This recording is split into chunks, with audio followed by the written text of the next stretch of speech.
and welcome to the Lenovo Work Reborn podcast, where we explore how technology, AI, and cybersecurity are reshaping the way we work. This segment of our tour, we are back at it again, live in London, interviewing top IT leaders. Each episode, we're going to bring you insights from real leaders and industry experts on how organizations can navigate today's challenges and unlock tomorrow's opportunities. From making sense of complex data, to simplifying IT environments, to delivering real business outcomes, Lenovo is helping businesses of every size reimagine what's possible. Join us as we dive into the future of work. Work Reborn. Let's go.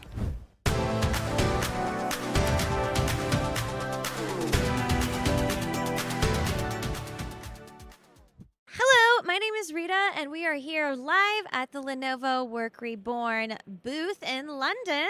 So excited to be doing this interview today. Thank you for coming on the podcast. Thanks for having me, Rita. It's amazing. It's amazing. Would you mind introducing yourself, who you are, and what you do? Not at all. So I'm Richard Bennett. I work for a company you may have heard of called IBM. Yeah, It's like small mom and pop maybe, business. yeah. Just kidding. And, No, that's wonderful. What's your role within that? so I'm a field CTO for Europe, Middle East, and Africa. So Okay. yeah, it's interesting for me. I used to work for a company called Hygiene. I joined them back in May, but we were purchased by IBM. So actually, as of the 1st of September, Wow. so 22 days I've been with IBM now. Wow, that's kind of wild. It is. I probably should have taken 2 weeks of vacation right at the start. Right. But it's fine now. It's fine. Well, we're here, so Well, I mean, I'm presenting later on kind of cybersecurity and some of the things around what it means to not have cybersecurity. So it is what's your topic? So we're basically describing the identity of secrets in corporate workplaces. So the reality is that traditional cybersecurity that died about 7 or 8 years ago, and the reality is organizations have to move more towards a concept of cyber hygiene, Interesting. and it's hygiene that we're talking about this afternoon. It seems like every day we're making up new words in this Well, space. it's like that time when someone made up artificial intelligence, which doesn't exist yet. So Right. we are where we are, right? We're where we are. Well, I'm so glad to have you here. Clearly, you're a leader and expert within your space. From a report we recently did, we surveyed over 600 senior IT leaders about IT, AI, cybersecurity, and we've pulled some fun facts from the report that we're just going to have a little cheeky chat about. I'll take a cheeky chat every day of the week. And take it from there. So why don't we start with the first fun fact, okay? Go for it.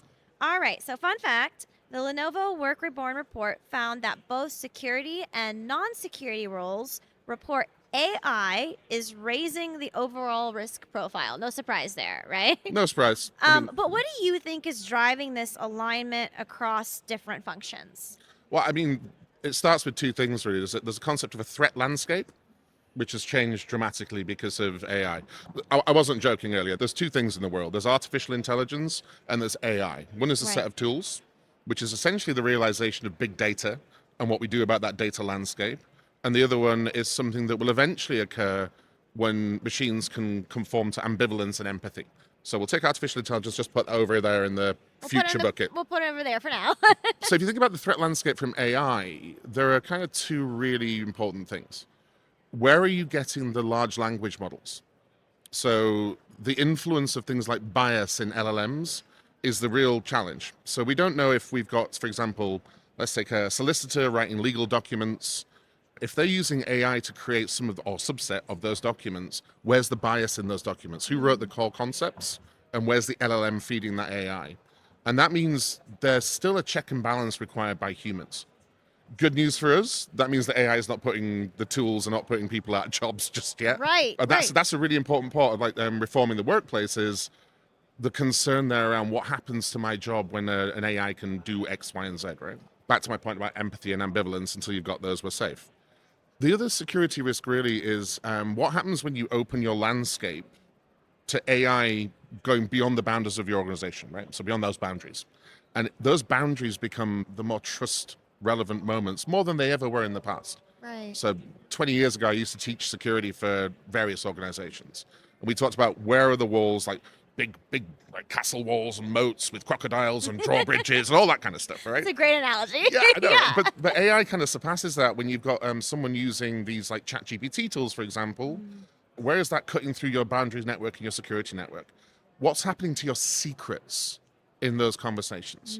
So if I'm trying to use passwords and so on, and those are getting passed outside and inside by an agentic AI or a chat GPT type model, there's a question around how are you monitoring that and what is the risk? You know, it's funny you mentioned that because data protection was ranked as the most critical capability for addressing AI related threats. And I think lovingly is a very big concern too, It's right? huge, right? Right. And I think it really does fit into what you're talking about here. And it was actually ranked above identity management, detection, or endpoint security. So does that match your own priorities or that of the industry overall? Or would you rank that differently?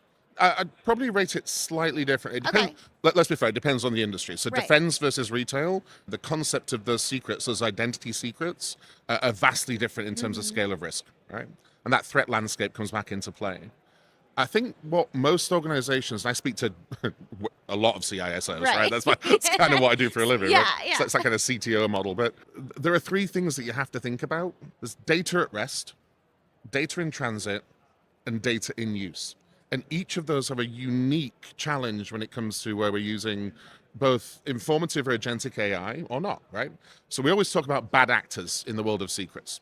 And the bad actors used to be human beings. So you have external threat, internal threat landscape from individuals who will be, I don't know, selling your secrets, for example, on the market.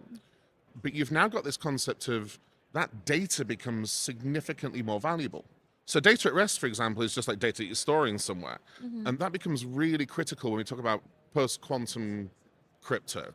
So when quantum compute becomes the problem, we've got this concept of how do we harvest data now, wait until quantum computing becomes a thing in the future at a commercial level, and decrypt later.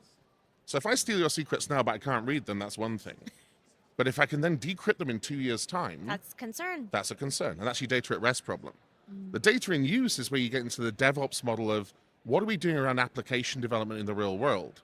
And are we trusting developers to conform to a set of processes? Well, that feels very restrictive as a developer. In fact, you see developers leaving organizations in droves to find more dynamic ways of working and being more productive for innovation, right? Right. So if you're restricting their ability to do their job because of security, then your CISO becomes the department of no instead of the department of go. And that becomes a serious problem. Right, because then it inhibits a creative environment Sure. or the empowerment of the team. Everything feels like there's red tape, and it's like, okay, well, why Yeah. even try? Exactly that. And I think that's always been one of the interesting barriers to innovating at the speed of business. So I'm talking later about the innovation at speed of business. Well, the speed of business is driven by human innovation. So the things that you do on your mobile phone right now and the applications you have. So I have a storm tracking application, which is easier to see what the weather's going to be like around the world than weather.com, for example. Right. But that application was developed and is iterative. And so that iteration becomes how you manage data. So how do you keep that secure in a DevOps environment? And then lastly, data in transit is really about how you look at the security lifecycle management. So how do you look at the overall understanding of where is this moving? How is it being consumed?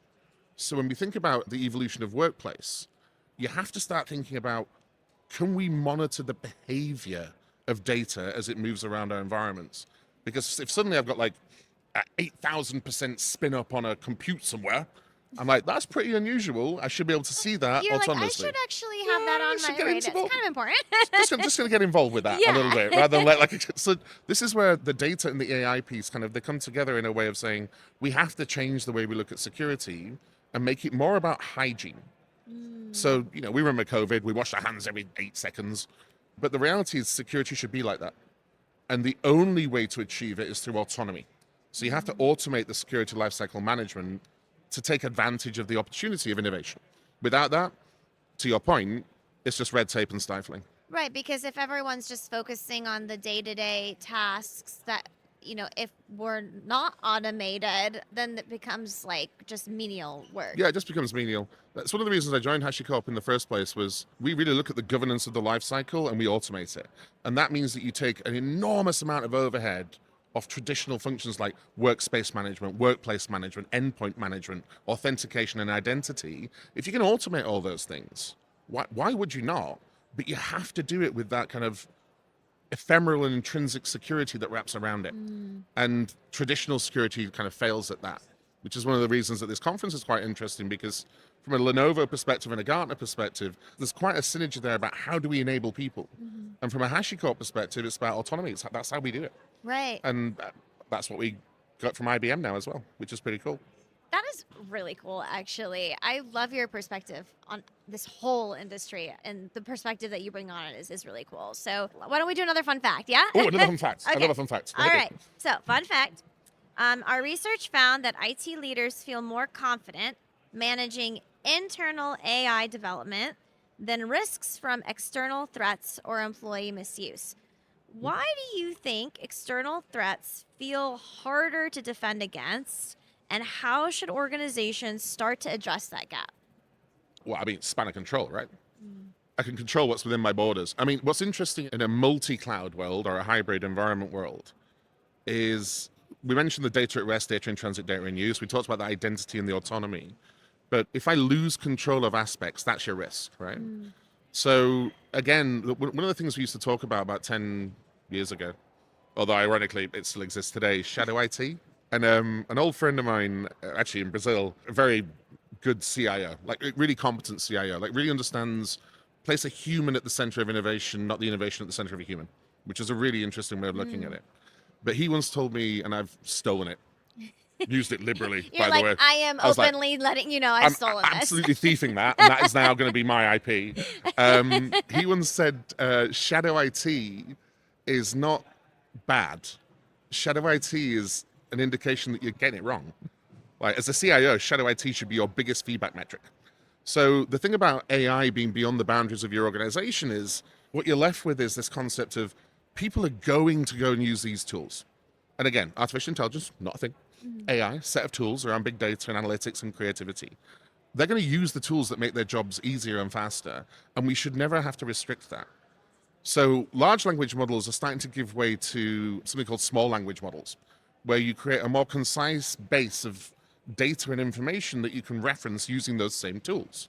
So a small language model typically is within your own borders. But to link those two things together, what we'll start to see gradually from a workplace enablement perspective, i.e., let's keep the tools, but let's make them safe, is concise language models. So secure autonomous boundaries between my small language environment, where I can use those AI tools very safely, versus AI just like going out to the internet and saying, hey, show me a picture of the perfect burger. And well, guess what? You get a burger that's 3 layers of bread, 2 patties, 2 bits of lettuce, because what's the most famous burger on the planet? Depending on where you're from, it's definitely a Big Mac. Right. So that's what it gives you. And that's the definition of bias in AI LLM, by the way. So if I want to start correcting for those reactive points, the span of control and the borders that we put in place, it's back to that concept of, I really want people to use these tools and be faster, better, quicker at their jobs, but I don't want them to have that bias and structure that can be infiltrated at an external layer, and therefore that then becomes part of my environment. The only way to look at that is through autonomy, through security lifecycle management. That's the next step, is like changing from that analogy I used of, well, it was a simile, not an analogy, of like the moats and the walls and the arches and the crocodiles. You got to change past that and say, what's the behavior in my environment, and how do I do that dynamically? Dynamically change what I'm enabling for my individuals to use the tools with less risk. And that's probably the most difficult evolution for a CISO today, is how do I go from that Department of No to go, well, the answer is dynamically understanding the use of these tools. And maybe I don't want an LLM in a public level. Maybe I do want to spend and invest on a hybrid cloud model that says that SLM gives the tools, but not so much sandbox, but very safely. So the functionality and productivity remains in the workplace without that, or at least with limited risk. You know, it's like the first jail cell in the Wild West. Nothing's ever secure. Like at some point, you might not need a key, but you can sure as heck pull the back wall off a jail and break someone out, right? Right. So nothing's really truly secure. We just have to think about predictably saying, where is the predictive risk? Or automatically, do I understand the security lifecycle management to let it predictively or reactively do it on my behalf? And actually, there's some AI built into that SLM that makes it work. Wow. So as we look forward to the future, right, when we were thinking about making this report, we called it Work Reborn for a reason, which is kind of a summary of what we're talking about here. Why Work Reborn out of interest? Well, what does it mean to you? What do you think that phrase means? Like, how close do you think like you said, like cybersecurity meant one thing a few years ago, and now it's different. We're working differently. The environment is different. The goals are different. The priorities are different in organizations. And so what do you think that means to you? I mean, at a personal level, I don't have to go into an office every day. That's true, right? Right? I am. Right. I'm real comfortable not getting up at 6 a.m. to get on a train. Right. Although I should probably start getting up after 8:55 for a 9 a.m. To make it. Yeah, I mean, it's like maybe I need to think about that a little bit more. But in all seriousness, we've proven as a society that we can work remotely during COVID. It was a game-changing pandemic for a number of different reasons. But organizations that have started to adapt to that and say, hey, we want you to be productive and effective, which means if I am wasting 4 hours of my day on a train, and in the latter 2 hours, it means I can't go pick up the kids, or I can't go to the gym, or whatever it may be at a social level. Societarily, we're different now. And our demands as individuals is, yes, we understand that organizations have these big offices, big real estates, and big environments, and they would love us to come back to work. But I don't need to come back to work for a meeting that's in my Outlook calendar. That's true. Do you know what I mean? It's like, right. that's crazy. I could do that already. Yeah. Whereas the water cooler moments, and so I find when I go into the offices in London or down in Hursley or in Manchester, it's not the going for the meeting bit. It's just the chat afterwards or the coffee beforehand. Yeah. And sometimes I can solve a problem in 8 seconds that would have taken 12 emails, 4 meetings, 7 Slack or Teams messages. like 100 people on a call, right? Yeah. That's the bit we lost. Yeah. In the working remotely and working hybridly. There's a blend here. Yeah. And it's a bit like the tools and the AI and the security of it, right? If we can get that bit right, then we enable people. If we can get hybrid working right, then we enable people. But from a mental well-being alone, having access to friends that I wouldn't see normally, I'll see you in November becomes, actually, I'm working from home today, I'll see you tonight. Right. That's enormously powerful for me, and it means that I value my employer for giving me that flexibility. I understand that there's value in being around my colleagues at work and in an office, and we've addressed that. So I think CIOs and CISOs of the world have to think about 2 things. One, can you make it secure to work anywhere, which is what I'm doing today here at Gartner. Right. And it's what Lenovo do really extremely well, actually, if I'm honest. But then equally, can I make it as flexible as being in person as well? And the best organizations in the world that I speak to, in my job as a field CTO, they've got that. They understand that. The ones that are still trying to wrap their head around it are perhaps what I would consider to be legacy. And it's that legacy that we should all seek to improve upon. I've worked in tech for nearly 25 years. And the reason I've done that is to enable the ability for all of us to be everywhere, innovatively connected with the way that we want to work. Right. And that makes us more socially productive. And that's a benefit to the employers, our employers, right? And I really value that, actually. I wouldn't work for an organization that ever again, moving forward for the rest of my life, that said, if it's not 9 to 5, then, and I'm like, no, sorry, because I'm happy to work at midnight. But equally, I'm happy to work from home on Fridays.